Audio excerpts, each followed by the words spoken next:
자, 오늘 그 흰머리 뽑으면 안 되는 이유에 대해서 조금 설명드릴 건데요.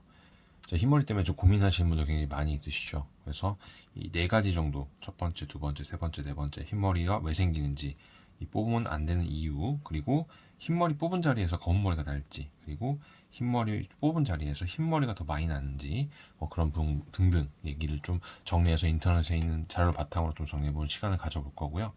자, 일단 첫 번째로 흰머리가 왜 생기는지에 대해서 좀 정리를 해보자면은, 아무튼 오른쪽에 좀 적어놨는데요. 그 원인 같은 경우는 모낭 속에 그 멜라닌 색소 그 세포수가 그 기능이 감소를 하는 거다 보니까 이 모낭 속 멜라닌 색소 세포수가 줄어든다라든지 그 제 기능을 하지 못하는 부분 때문에 여기 흰머리가 생겨나게 된다라고 합니다. 자, 그렇다면은 흰머리를 뽑으면 안 되는 이유에 대해서도 좀 설명드릴 건데, 바로 이 탈모가 가장 큰 문제가 될 수 있는 부분이에요.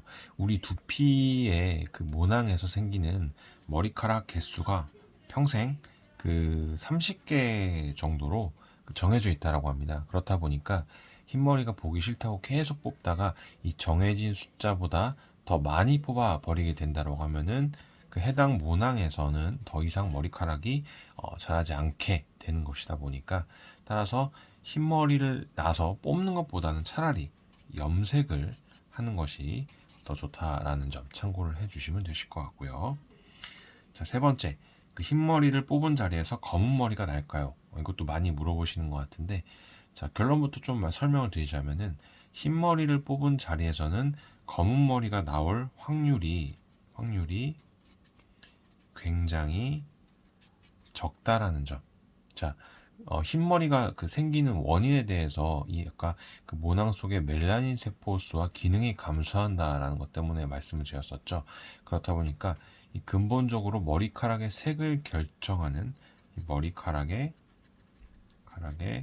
색을 결정하는 그 멜라닌 세포에 문제가 생긴 것이라 흰머리를 뽑아낸다고 해서 그 자리에 검은 머리가 바로 나오는 거는 어렵다 보시면 될 것 같고요. 물론 일시적으로 해서 그 약물 같은 거 복용하시는 분도 있죠. 약물 복용을 해서 흰머리가 나신 분들이라든지 뭐 급성 질환에 의해서 흰머리가 나셨던 분들 같은 경우라면은 이 약물이 내 몸에서 다 배출된다라든지 걸렸던 그 질환에서 회복이 될 경우에는 뭐 물론 검은 머리가 나올 수는 있을 것 같습니다.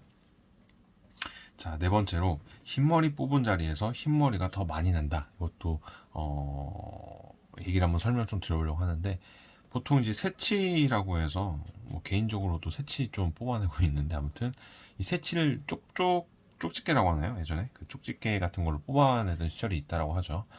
그럴 때마다 그 흰머리 뽑으면은 그 자리에 흰머리가 더 많이 난다. 뭐 이런 얘기 들어보신 적 있을 거예요. 하지만 이건 사실이 아닙니다. 그래서 왜냐하면은 이 모낭에서 나오는 머리카락의 개수가 아까 30개 정도로 정해져 있다고 했죠. 그래서 흰머리를 뽑아낸다고 그 자리에 흰머리가 더 많이 나지는 않는다라는 점 참고를 해주시면 되실 것 같고요. 저는 흰머리 뽑으면 안 되는 이유에 대해서 조금 설명을 드려봤는데 좀 어떠셨나요?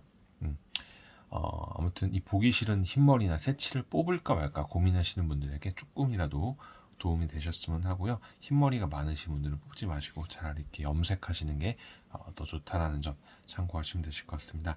자, 오늘의 결론이었고요. 다음 시간에 또 좋은 정보로 다시 한번 더 찾아뵐 수 있도록 하겠습니다. 시청해주셔서 감사합니다.